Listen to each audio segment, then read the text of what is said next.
Hey, everybody. Welcome back to We're Not Fine. We've missed you. Happy Thanksgiving, gobble, gobble, gobble.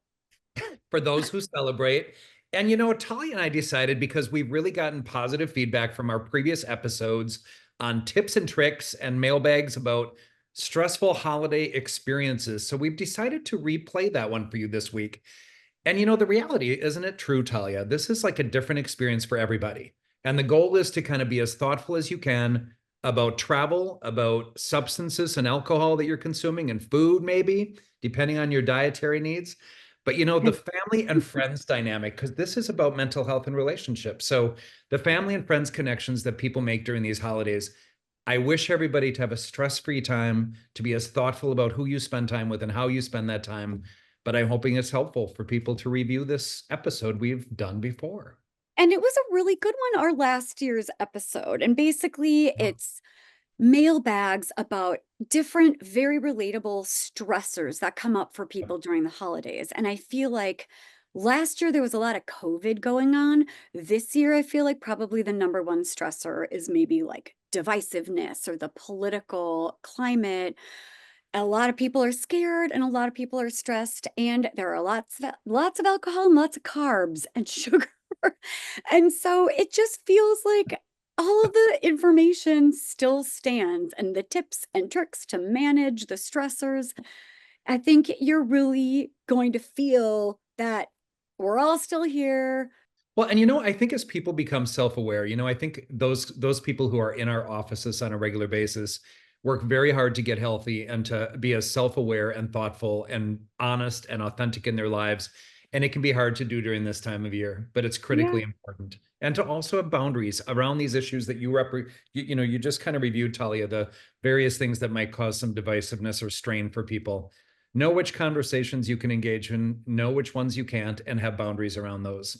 But again, we'll offer some ticks and trips, Ticks and lice and a and a little touch of gonorrhea with your eggnog. okay, speak for yourself. I'm We love you guys. Enjoy, and we'll see you next week. happy and safe holidays.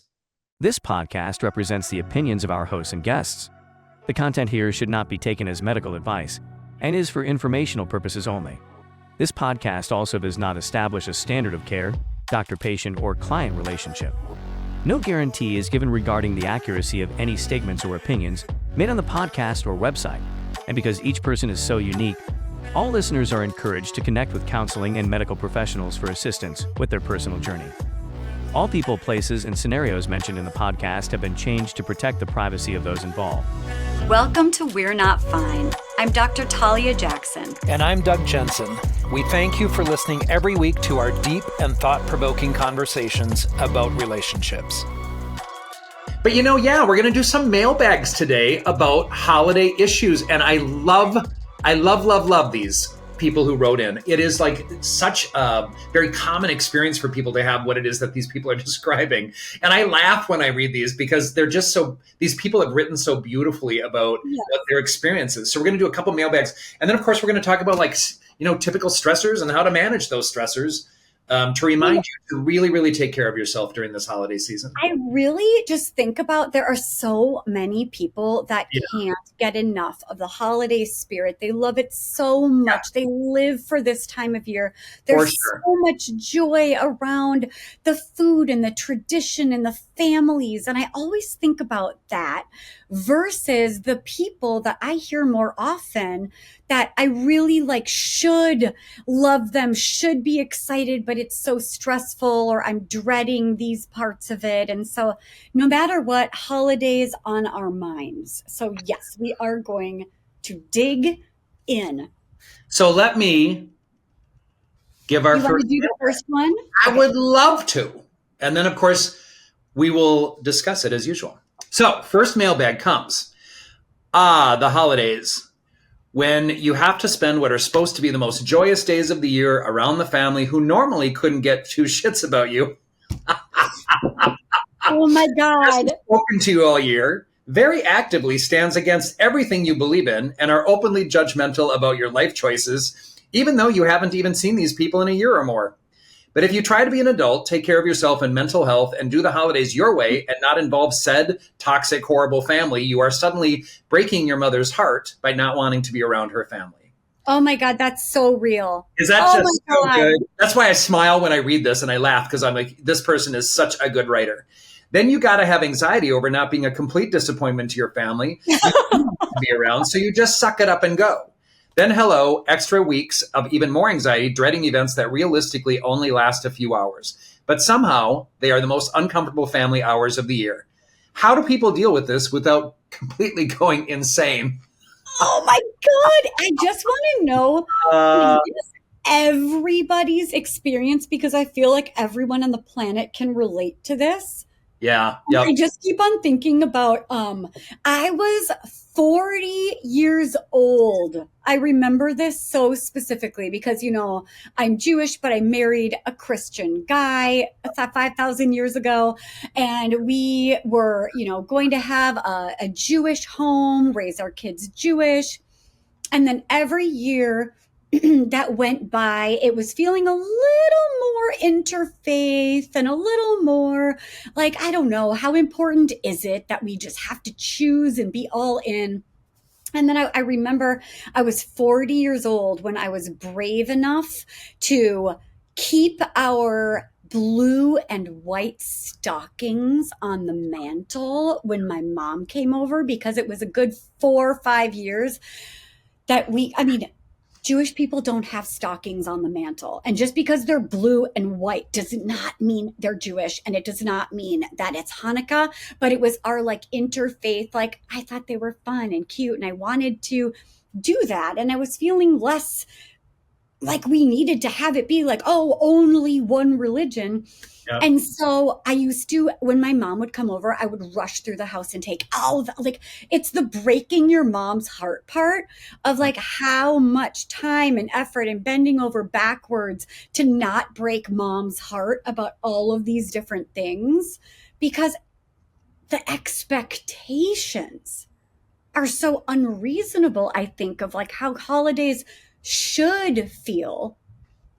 I don't know. I really feel for this person, and I feel like they're right about this experience. Well, and you know, it was interesting to me because, and we're going to probably have to we're going all over the place with this because part of our suggestions on how to take care of yourself are going to be covered by answering these mailbags.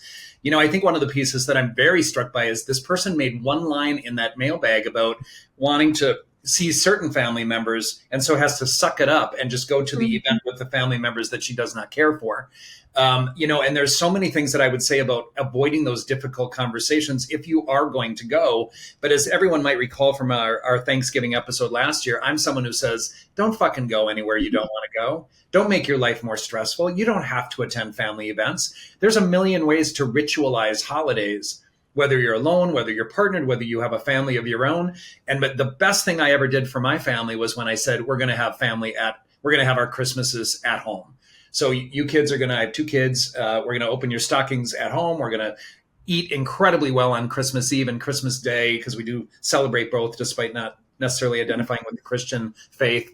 I think there's a part of this that at the end of the day, we all have to do what's right for us. And if you want to go, I would say to this mailbag person, if you want to go to this family event to see the people you want to see, make sure that you focus on them. Make sure that you have a game plan. Make sure that you have a very clear strategy. And like, if it gets difficult, how are you going to, you know, have a script prepared so you can kind of get out of those conversations and say, so, and by the way, I'm big on honesty, as everybody who is our viewer knows. So I would say, do not, poo-poo around issues. Just say, so when we talk about those things, it leads to strain, and I don't want to talk about those things with you.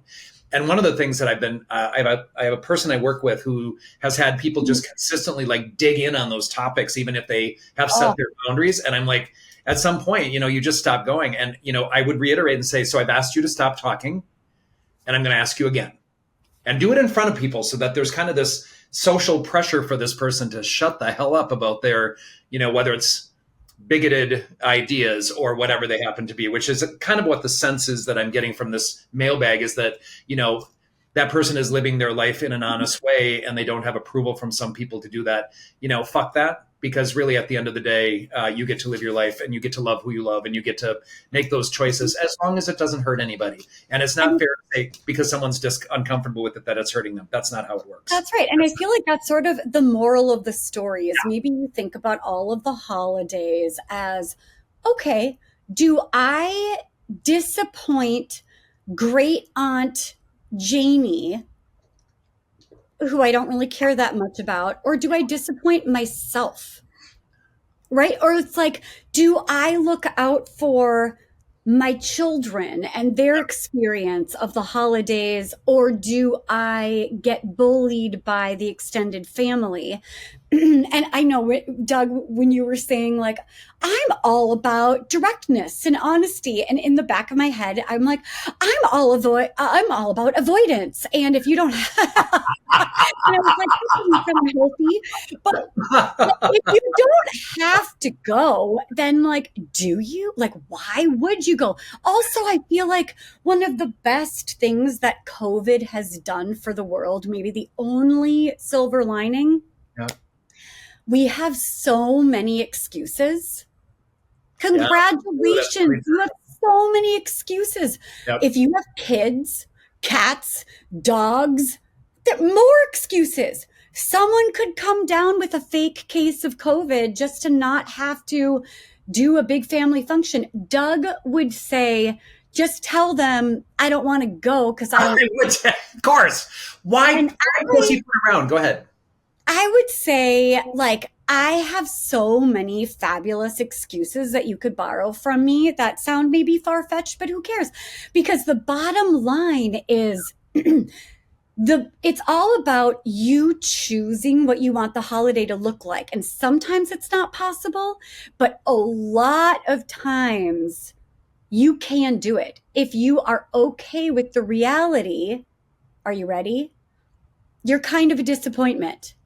And it's so relieving because you're going to disappoint somebody. And it might as well not be yourself. Well, do it anyway.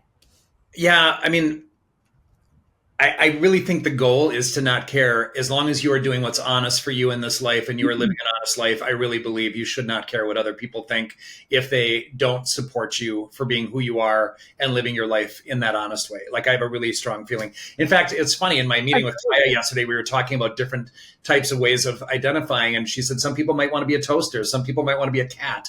And I said, I really give a shit if somebody wants to be a toaster and identify as a toaster. So, because, you know, people get to live this life. I don't know why we're trying so hard to pigeonhole people into not only being a certain way, but specifically on this issue. Like, why do we have these socialized expectations on what these need to be when the reality is make sure every day of your life to the best ability, and there's going to be some things that you can't avoid. There are stressors in this life, you know, and there's a reason why we have those. And hopefully there can be some positives that come from those difficult moments. But the truth is about these things, like, again, life is too short. I really think that. Like, do not do things you don't want to do. Don't go places you don't want to go. Work is to have. Sometimes you have to. What is that? Tell me what that is. Like, work to make income? Like, there are relationships, I don't know, that you I'm not an obligation person. Neither am I. And I have been lucky enough to figure out how to navigate my life that I have very, very few shoulds and musts. I get to do what feels good to me. Yeah. But there really are certain people in your life that are oftentimes family members that they do not feed your soul. You can't necessarily say anything badly about them. They're not your preferred people to be with. They don't make you feel good. They don't really accurately see you. Maybe you don't accurately see them. It doesn't fill your cup, but you just need to show up for these people. I actually do not agree with you. And I think part of it is, and I'm just going to own this, you know, I've worked with a lot of people historically who were HIV positive during the pandemic, who died, whose family members were not supportive of them. And it was harmful to maintain those relationships. As a gay identified individual, I have chosen my family. Of course, you and your beautiful husband and family are a part of that. But I have chosen my family. I will not ever be obligated that's to anybody. A little different. That's Okay. toxic Might and have understood. unsupportive. That feels different. What I'm talking about is like what are they People who called? are NPCs. My boys call them NPCs. What does that mean? Non-person character, I don't know. non-pivotal, just like people in your life that they love you and they're family members, but they're not people that you crave. And So you here's like what's interesting it's a about good- that. What is that love about then? Like, I think this is a whole nother episode, by the way. Like, if someone loves you, you feel it, right? Like, you feel that support and you feel that replenishment and you feel that nurturing. Whereas if somebody loves you because they want you to be something that isn't you, which is, I think, what you're talking about, maybe when you're talking about like people who don't nurture you, like, well, then do they really know you? Because I really They do. don't. I know that. So that's what I'm Maybe saying. it's like we should really love each other. That feels because- obligation. That feels like obligation. I don't subscribe.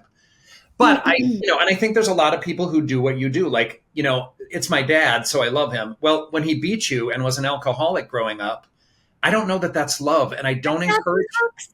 I'm Can we also talking say- about. Oh, I don't know. I'm not so sure. Toxic. I would say there's different levels of toxicity too. Like what you're describing does feel a little toxic to me, like somebody who loves me but really doesn't know me. And so I just kind of go along with that. The other thing I want to say about this that is really important to me, like if somebody's not wanting to come to my home, if somebody doesn't want to be my friend, if somebody doesn't want to be my boyfriend, if somebody doesn't want to love me as I am, I want them to tell me directly and just be direct and say, you know what, I don't think this is a good fit for me in my life. You are too much for me. You are, you are not the person for me. I don't like who you are as a person. Someone to tell me, and just don't be fake. Like, I do not want people to patronize me or enable me or do something that's disregarding. Just don't hang out with me if you don't want to. You want people around you. I don't want people to tell me that. I just want them to ghost me. So, Talia, I'm going to ask you, are you annoyed with me and you really are doing this podcast with me, but you don't really love doing it with Out me? of obligation, I call you on a daily basis out of obligation. Yeah, every morning I'm like, what did Doug have for breakfast? I suppose I should call him and find out. Should we move on to our next mailbag? Yes. I feel like we can go on and on and on and on. Yes, let's go to mailbag number 2. Do you want to read it? Okay, ready? I'm in a bad situation with my partner's family. Yeah. They're loud, their homes are cluttered, and it's a constant shit show of noise, games, and chaos, and absolutely excessive binge drinking, which I hate. It's actually a really challenging ongoing dynamic. We don't see them often, but when we do, I have become physically ill from the overstimulation and lack of alone time and peace and quiet. Oh my God, worst nightmare. My partner is very understanding and tries to accommodate when he can, but his family has no desire to understand me. They basically expect me to just conform and make myself fit in, and it's really hard. I've survived this far by setting boundaries, just saying that sometimes I need to leave the chaos and go be in a quiet room by myself for a few hours. I also keep visits as short as I can. My cat is a great excuse because, see, excuses, man. If you can't be as direct as Doug, talk to Doug, and I will give you a script that is respectful to the other parties. Or you could just make up an excuse. Yeah, and everyone might know it's an excuse, and that's okay. I don't love that. I think that's fake. Keep going. Nobody, by the way, anybody in my life, do not lie to me. Just tell me the truth. Truth. Go ahead, please. Lime green's not your color. Oh, that's not what our producer Supak said. And I trust Supak. My cat is a great excuse because he doesn't travel and it's sometimes hard to get a cat sitter. So yeah, I guess I start with boundary setting, but honestly, this is still an ongoing issue for me and I don't know what to do. You know what's so interesting about I love this person. I really do. By the way, I really love this person, and I love the rawness of this mailbag in particular, because they're basically identifying, and I will tell you, there's a couple things about it that have me just kind of very, I want to say concerned and almost very serious, even though there's some funny parts of this that we were joking about. The reality is, when it makes you physically ill to be around that clutter, or maybe some smells that are associated with that clutter. I don't know if there's any food molding or if there's any smells in the house that are connected to that. Oftentimes in a really cluttered space, there can be rodents or bugs or whatnot. So, and I will own that as somebody who grew up in a cluttered home. My mother was a hoarder. It was not pleasant. And so I became, and it's the truth about that environment is that it creates a little chaos internally for all of us, because we can't find stuff. We don't know if we can sit down. We don't know, where things are in the home. So I generally think that clutter can be very dysregulating for emotions. But, I think this person seems so clear. And as I'm going to reiterate from an earlier part of this conversation, I don't support the idea of lying. White lies are even kind of silly for us, because we have to spend energy kind of figuring them out. And what I think is instead important is to say, I gracefully decline my invitation to Christmas. When I'm in your space, it doesn't necessarily make me feel comfortable. And I have found myself really overwhelmed by the experience. You don't have to shame, you don't have to blame, you don't have to do any of those things, but you can let that person know how their behavior, how their circumstances, how that environment affects you. And people should be concerned for this person. I hope your boyfriend is concerned. Is it boyfriend, or I don't remember? You know what? I can't tell. The name that they wrote in, you can't tell the gender of the partner either. Your significant other, that's what I'll call them. Your significant other and yourself hopefully can have that conversation in an honest way. And I'm hoping that your relationship is healthy enough that you can say, so I'm really struggling with this. I get physically ill. This is not a good environment for me. And the two of you together can create a joint response. That might be that your significant other goes to their home for whatever holiday for a limited amount of time. I do know families who do that, by the way, like the in-laws don't go and take care of themselves. And there's something very peaceful about having the house to yourself, as you and I have talked about as well. So maybe while that person is going with their families, you get to spend time at home alone eating tacos. So I find myself thinking, Christmas tacos. That's what I probably eat most of the time, burritos and tacos. But I will say, Doug, did you even notice? I mean, this person, what they said, this is exactly what I would recommend is the boundaries. Yep. I need a couple of hours. I need to be quiet in my own head. I need to go to my room and get away from the chaos. This is very honest boundary setting. And I also feel like I've heard this story before. It's sort of the story of either somebody who's an introvert surrounded by a bunch of extroverts, somebody who might be like sensory overload, sensory disorder, maybe a little bit on the spectrum, or just have this sensory overwhelm. This is what I'm picturing, is that it makes people physically ill. It's not just a preference, but when people have sensory sensitivities, it's not just like, oh, I prefer to be alone in a dark room. It's like, I cannot handle this. It's making me sick. I have to figure out how to take care of myself and my nervous system in this environment. I also think that a lot of people grew up with that and they just kind of did it anyway and they suffered. And I'm very sad that we were not, as inclined to think about mental health as we are now. So I'm grateful. People white knuckle. Yeah, absolutely. And white knuckling is not the way. As we kind of get into some ways to strategize, of course, that's not going to be the way. But I also want to add a piece, and I think going back to this person's mailbag, of course, I'm going to encourage you to talk to your significant other. I'm going to encourage you to determine what it is that will create an adaptive and healthy and replenishing and joyous and a wonderful holiday experience for you. And it doesn't sound like going to your in-laws is it, or this family is it. It's about being able to be honest about that. And it's be able to be like, say, I get physically ill, which is, what she said is happening. Don't do that to yourself. It is not worth it to do that to yourself, because then there's recovery and there are physical ramifications of stress and cortisol and adrenaline that happen during those times that can be really detrimental to your emotional and physical health. We do not. And I feel like I desperately want to dive in to the counterpart of who we're talking to. So right now we're talking to this amazing person who has sensory sensitivities and is trying to set boundaries. And what I'm picturing is this is a beautiful opportunity for us to talk to the in-laws.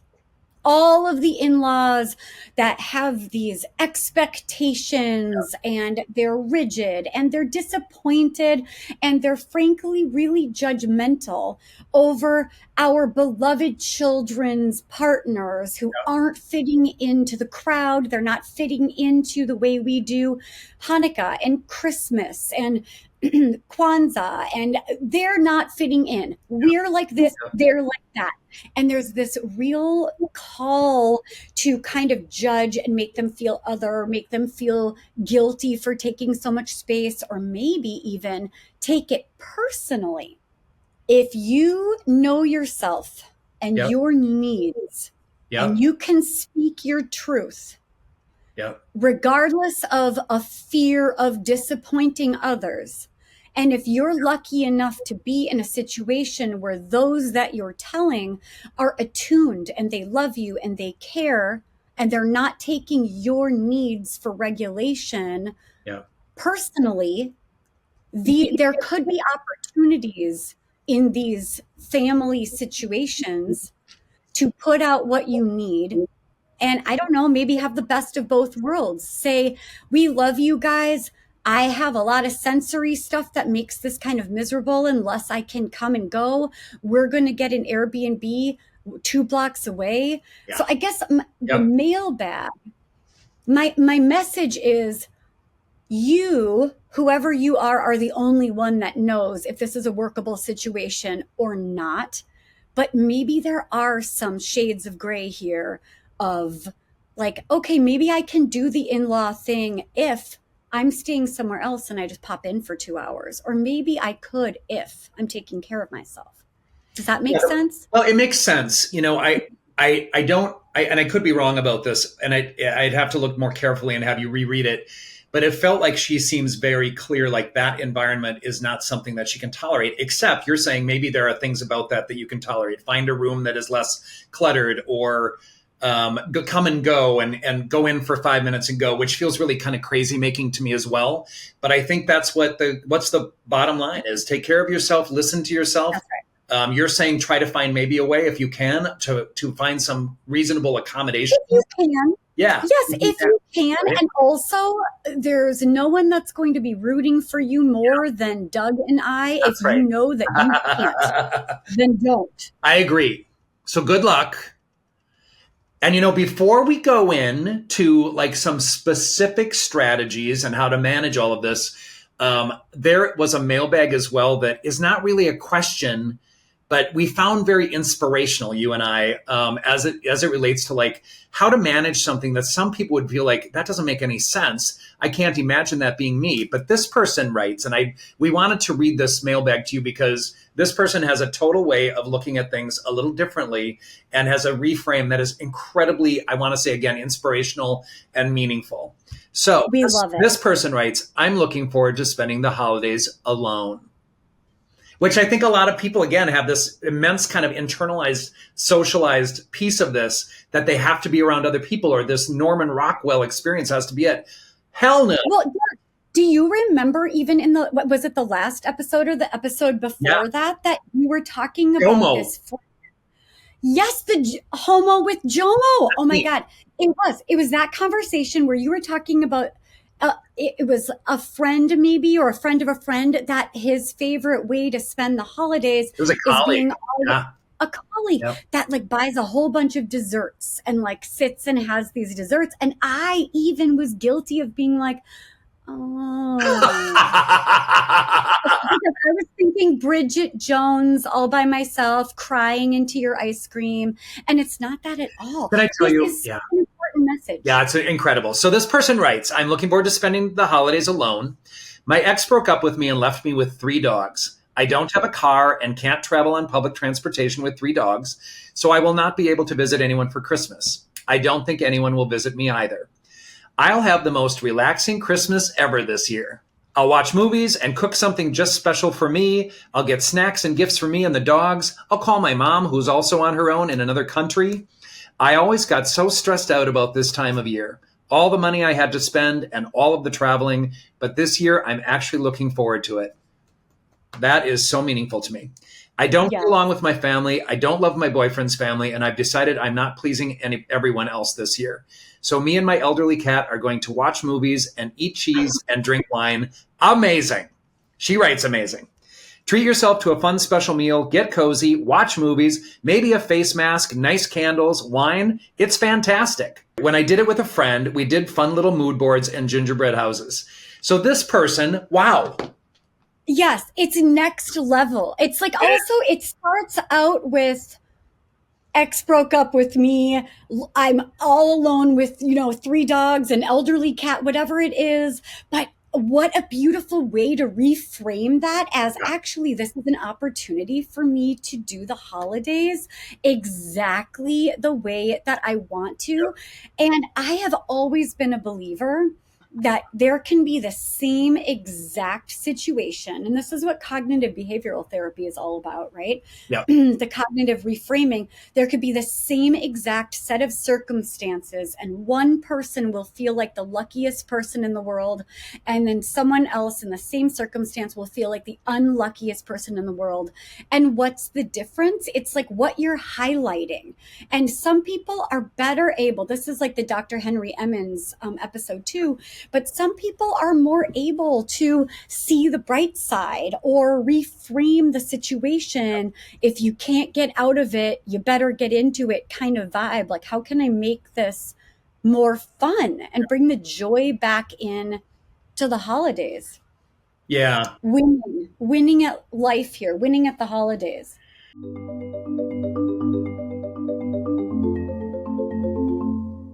What we should start talking about is, of course, and I wonder if you want to start the conversation about the common stressors during this time of year. And, in the last episode, everybody, we did kind of identify through the mailbags, kind of like what some people were experiencing with stress, family issues, not wanting to spend the money, all of the pieces about the travel expenses and the travel and the hustle bustle. Yeah. But we're going to reiterate some of that stuff for you all so that you have a really clear sense of what, we oftentimes experience in our practice and what we talk to people about almost nonstop during this time of year, right? It's what everybody's talking about. Yeah. And there are the people that really hate this time of year.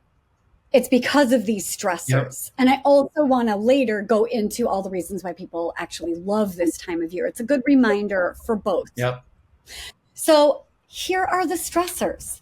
Money is number one, right? People expect you to travel. People are expecting gifts. They're always expectations and obligations about exchanging gifts or whose house do we go to. And even if you're doing something really low key, you're still decorating. You're still buying a lot of food, and you're still probably doing the little gifts or something. Holidays, no matter what, are really expensive. And that's really stressful for people. It's something to always keep in mind. I always wonder, and we can get into this later, if there are families that might consider just being hey, or what is it called? I want to say Secret Santa. Is that what it is? What are you referring to? Where you get one person? Yeah, at a workplace, people will draw names and there'll be a Secret Santa where you give the gift to somebody. I don't think you even assign your name. I don't know, maybe. I love it. It sounds so simple. Yeah. And it sounds cheaper. What if we did a Secret Santa with each other, Talia? We would, you could draw my name and I could draw yours out of a hat. If you got your name, you put it back in until you get my name, and then we'll be really surprised. So romantic. Yeah, we'll be really surprised. Are you going to give me another spam lay? You act as if it wasn't a lovely gift from the Spam Museum in Austin, Minnesota, where my relatives are from. All I ever wanted was a spam lay. Did you eat the spam that's inside of it? I didn't actually know it was edible. I thought it was a relic from No, there's a piece of spam in there for a sandwich. Well, I know what you're getting for Christmas. A spam? I would love some spam. A spamage.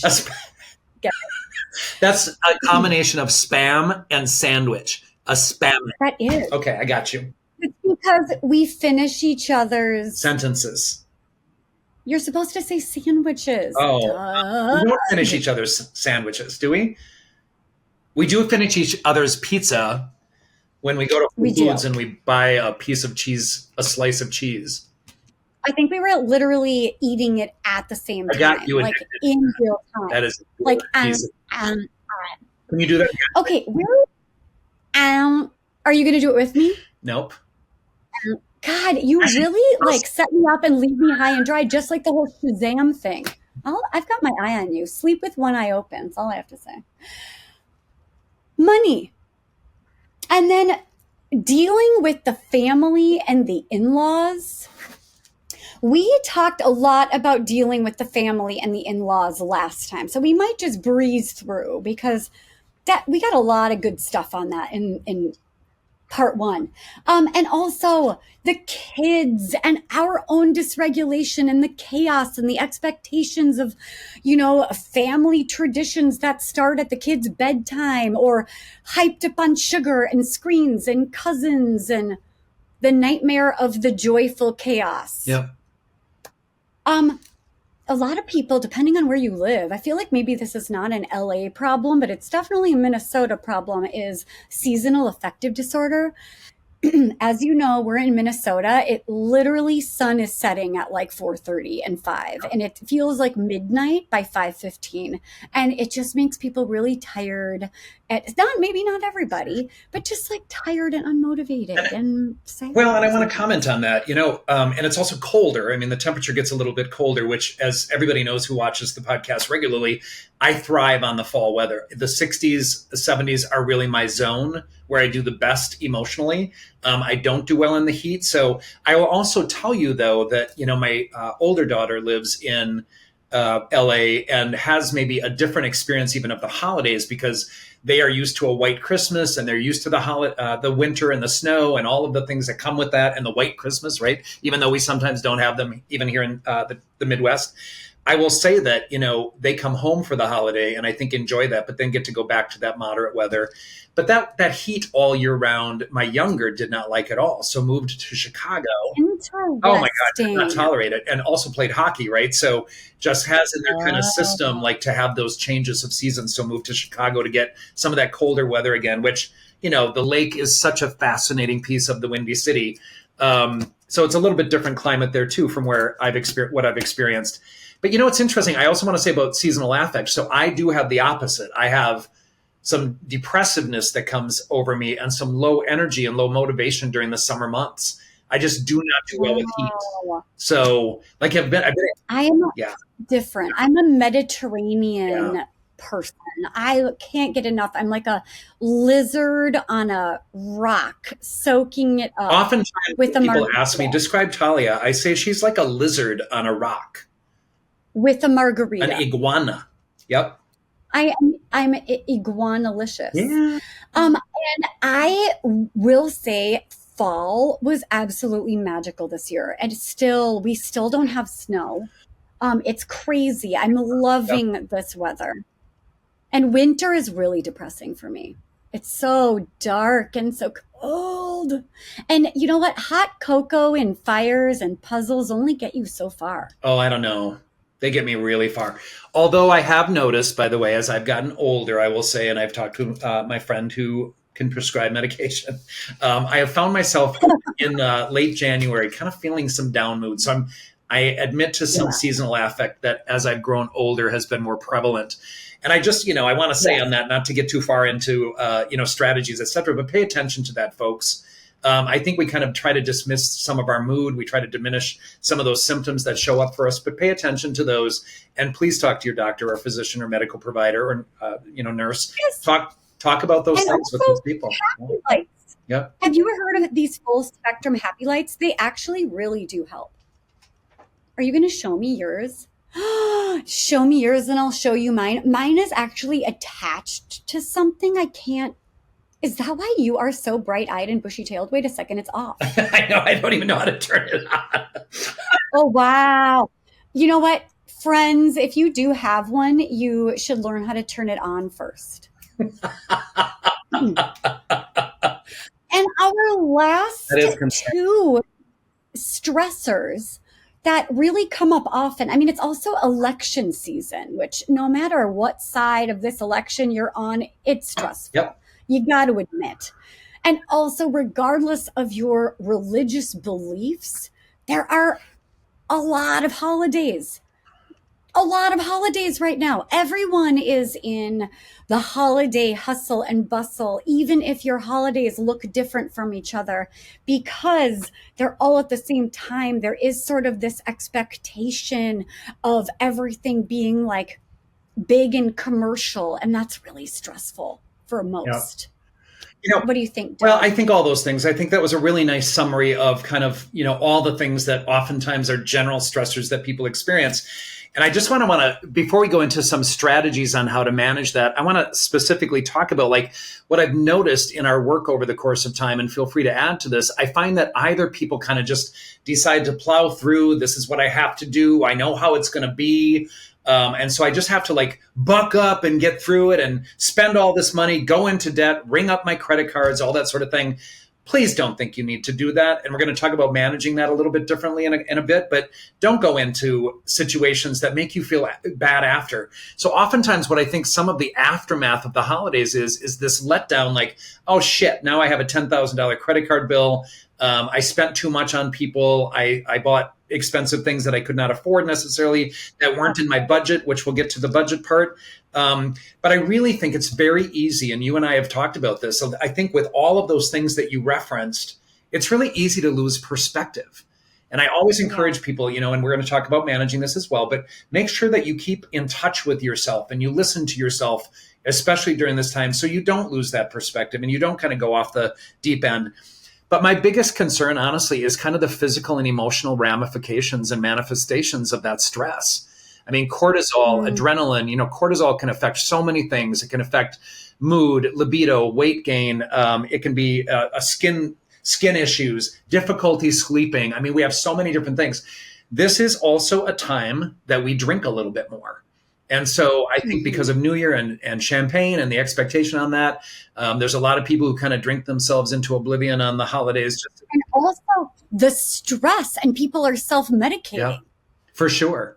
So I really think that's a big piece. So those common reactions feel really important to identify. And it's really easy to just assume, okay, the holidays, this is what this means. I'm sure you experience this in your practice as well, Talia, but it's like so many people will say that this was so difficult. I'm not looking forward to it. It's a lot of running around. I have so much meal prep to do. Even Thanksgiving for people who do the cooking, it's like, it's so much work. Is it really worth it? There's these leftovers, whatever.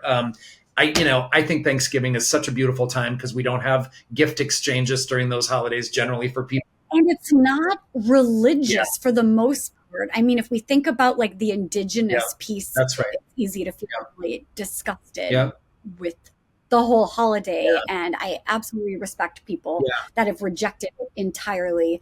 And I think it also brings it back to like every single holiday is either a nightmare of judgment, expectation, disappointment, the hullabaloo, or we can remember what the purpose of it all is, which is supposed to be family togetherness and creating traditions that actually feel good. Yeah, and it's interesting too. The word indulging came up for me as well. Like, the tendency to overindulge, or the tendency to overeat, or the tendency to overdrink. I really think there's a tendency when you're in these circumstances, and it's a time that a lot of people will kind of just hang out, watch football, etc., or whatever ritual that people do, watch a movie. The reality is, I think it's really easy to just keep eating or keep drinking or whatnot, and monitor yourself and what feels good. It's not fun to overeat. But, we talk about Thanksgiving as having a feast, right? So while there's something really beautiful about making sure that you are satisfied, don't over-satisfy yourself. It just doesn't feel good. Well, and maybe the beautiful part of the feast that we need to get back in touch with is that there's something really beautiful about, and it's cross-cultural, about creating a beautiful meal and sharing a beautiful meal together. And that maybe the feast That loud noise was Romeo Pug trying to get in. Sorry about that. And that the feast, maybe we think about it as being really intentional and mindful of savoring and connecting rather than stuffing your face to get the day over sooner or whatever that's about. No, I agree with that. It's interesting as we were talking, I realized that one of my buddies is making a turducken, which I've never had. Is inside a turkey. I'm not even sure what that is. That's next level. Well, it's next level. He's talking about like having to stay up all night to cook it. And I'm like, why is that? And he goes, because there'll be a grease fire if I don't. I'm like, I don't love anyone that much. That is the next level love. That is like a love language. He loves me. That's what I'm going to frame that as.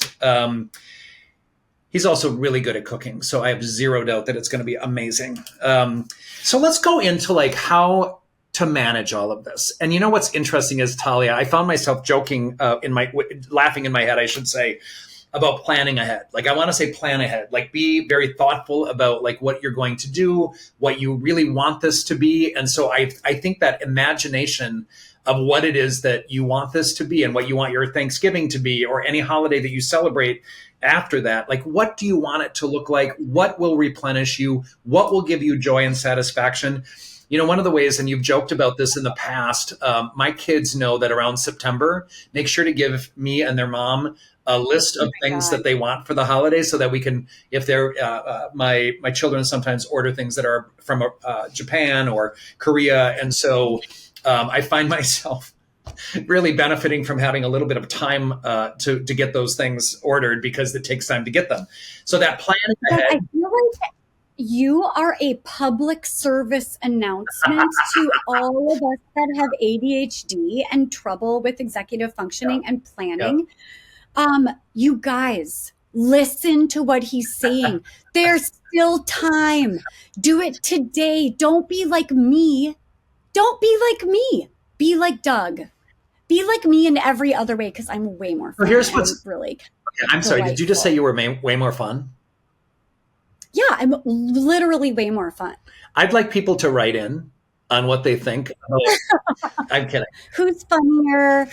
Who's funner? Who has a better butt in their jeans? Who's saggy butt and who's a modern butt? We're going to have competitions. And there's going to be a winner and a loser because that's what the holidays are about. Okay, so don't listen to my co-host at all about her. I'm just joshing. Friends, simplify the holidays. You don't have to invite the most annoying people in your family. It's okay to be slightly disappointing and to have the family gathering and the tradition that feels good to you. Here's the deal though. I don't think you should worry about disappointing other people. If you're so I don't love the word in this conversation because it's not about other people. It's about ourselves and we have to take care of ourselves. So really boundaries are what you're talking about, right? Like we want to make sure that we have boundaries and we can say no and we can create the situations and we can not invite people out of obligation to our events. So there's so many different pieces of this puzzle, but boy, during this holiday season and the holiday season, again, as you talked about, when you talked about the stressors, it just goes on and on and on. Like we're preparing for Thanksgiving, then we're doing the holidays in whatever way we decide to experience those into the new year. So there's a part of this that really it's about setting boundaries and it's about saying no. And it's about deciding and listening to your body and saying, I'm doing too much. I'm exhausted. I don't want to continue this process necessarily. So being able to say no, choosing how you spend time. If you go back to our previous episode that this is really a follow-up to, the reality is there were people struggling with like the sense of obligation and that I have to do this despite having physical ramifications of that in a negative way. So those boundaries become really important. Doug, what I love about what you're saying, and I reiterate and highlight, is we are giving you permission to actually start creating the holidays that feel good to you. If that means an elderly cat and ice cream or a straggler's friendsgiving or opting out or staying in an Airbnb and just hopping in for dinner, we give you permission. The only person you're not we are not allowing you to disappoint this year is you. That's a really nice ending to that. We don't want to disappoint ourselves. And that's why those boundaries are important. And deciding, I want to go specifically, like if you have decided, and one of the mailbags that we discussed last time kind of addressed this, like I want to see some people at the family event, but I don't want to see others. We've talked a lot about, how to make sure that you have an anticipation. And I'm someone who believes in scripts. So please be prepared. If you know that you're going to get into politics or lifestyle or whatever sort of conversations with people that you are at odds with, which feels regretfully so much more common in our culture than it ever has been before, which is kind of why we came up with the name of our podcast, right? Like this culture that we live in right now is very troubled. The world that we live in is very troubled for a lot of different reasons, and people are not generally feeling fine. And so, really identifying, like if you are going to be in environments that actually cause you strain, or that there's going to be some conflict with people, be prepared to say, so I'm not going to talk to you about this. Let's enjoy the holiday together. If that person persists, making sure that you continue to establish that boundary, and you might need to just leave that environment. I cannot believe, by the way, the audacity of, when I have clients who are telling me about their family stories, the audacity of people who just keep grinding in their, negative talk about things, or just demand on having those conversations when they know that the other person is on the opposite side of that coin. Like I'm not going to be in a conversation at a table where people say gay is a wrong thing and you're just a really abnormal, unnatural person. Absolutely fucking not. I'm not having that conversation anymore. I'm going to stop that really quickly because that's a bigoted point of view. It's really small-minded as well. I could go on and on and on. So I also like in some ways, I feel really lucky that I have the world's smallest family here in the U.S. Yeah. I mean, I miss my family in Israel so incredibly much, but we don't really do the holidays together. It's just my mom. Yeah. And Rob has a brother, but they're not local and they have their own family stuff that they do. Yep. But I can't even imagine a scenario, which is most people's scenarios, where and also you guys know I'm a 7 in the Enneagram, which means that I would rather gnaw off my own arm than feel trapped in misery and discomfort. Absolute nightmare. And that's where I feel like if you can't afford an Airbnb next door, which is most people, yep. Or if you don't have anywhere to escape during these miserable moments and you can't just get up and leave. That's what bathrooms are made for. That's what guest rooms are made for. Get in your car. Turn it on, not in. Yeah, drive. Get something at a store for a very, very long time. And buy yourself a pie and go home and enjoy it. Or a big thing of whipped cream. You can't go home. Spray the bottle. You're trapped. What if you're trapped? No one's trapped. I don't believe in trapped. You're trapped if your spouse is staying. You text your spouse and you say, run out. I'll have the car. Just run in the car as I'm driving by. I'm not even going to stop. At 30. Yes. There you 55. Go. We solved an unsolvable problem. I was worried you would be trapped in the bathroom all night, but no, we're talking getaway car and excuses. Believe me, I can give you 30. Violently ill because of a turducken. I don't know. Hit me up if you need. Doug hates I hate excuses. I believe in honesty. I believe in getting out of situations that feel horrible to you by lying in whichever way. Too. Yeah, I'm not a supporter. By whatever. It's like, who are these people? By the way, of course, this is where the beauty of you and I coming from different perspectives, where you believe in lying to people and I don't. Where you believe in offending people and I believe in keeping the peace, but then disappearing. Do you hear if Julie people are offended by the truth, you know what I think of that. Doug, do you want to talk about budget? No. Outside of saying, I guess I could certainly talk about it. Like, plan ahead. Like, decide how much money you really have to spend, whether that's $200 or whether that's $50 or whether that's $2,000 or whatever it is. Stick to your budget because it doesn't feel good afterwards, as everybody knows. Like, there's kind of remorse, and while we're impulsive and we're in the moment and we want that gift for that person, it's not worth it in the long run. Like, just don't do it. Doug, I have a quick Christmas question for you. Do you have any opinions about yes a coupon book of hugs, kisses, and experiences? Okay. Doug just disappeared into his neon green hoodie. No one can see you. No one sees you, Doug. You've disappeared. I'm not on the screen, right? No, no one can see you. So here's what I think about that. If I got that from my kids, I'd be like, this is the most beautiful gift I've ever gotten. Even if your kids are in their 30s? How about 40s? How can I get away with it? In fact, you know what's so funny is I'm going to see my older daughter soon, and I told her all I want to do is probably just hold your hand and hug you the whole time because I miss her so much. And of course, she would be horribly not into her dad doing that.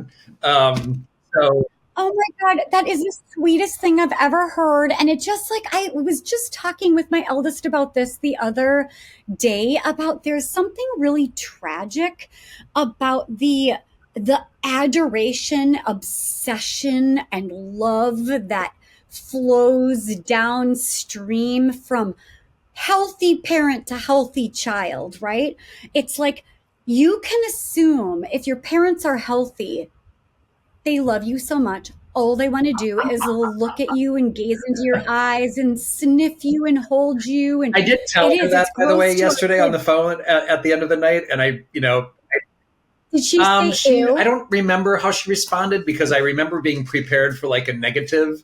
And I'm not, it doesn't feel personal, I'll be honest. I just don't. No, because it doesn't go upstream. Right. That's what I'm saying. I mean, my mom had me go to this opera because she loves opera more than anything in the world. But the opera was not an actual opera. You love opera? I do. My daughter, by the way, my child who went to NYU took me to the most amazing opera at Lincoln Center the first time, and I just stared. Like I was so in awe of the whole experience. So I got like this grand experience in Lincoln Center to watch my first opera, and I will never forget it. So I really should go more often. Well, I love that. She needs an opera partner. I have a confession to make. My mom said that holding my hand and looking at me was the best part of the 3.5-hour opera. And it was so sweet and so heartwarming. And just, I think about the same thing when I'm with my boys and how that feels like when I'm driving them and I have my hand in their hand, or snuggling and watching Modern Family. And I'm like, it's like Tina Fey talks about the office crush is like, you're obsessed with your kids in this way. There's just something there. I don't know. So back to managing stress, and on that very topic, that's a beautiful face, by the way. I'd like you to keep it. Yeah, that one. What I think about this, I realize not everybody watches the YouTube, so they can't see that, beautiful smile of yours. That's very organic and natural. They will know. So part of this, though, is exactly what you might have just said. So I want to piggyback off, listen to yourself, right?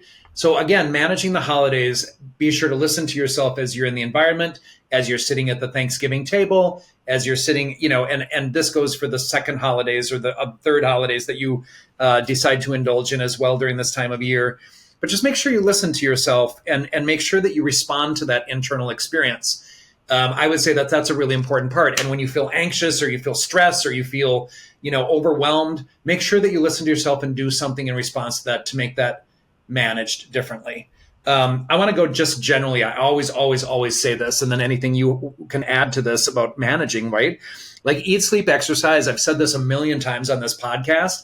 It's important to eat well. It's important to get some good sleep. Sleep is critical during this time of year. It's critical anytime, but and you have talked about your sleep disturbance, Talia, recently, and it's really just deadly to our ability to function and think and really do our best in our world as parents and as siblings and as friends and as parents. So I think making and professionals as we are sometimes, not today, but I think there's a part of it that Yeah.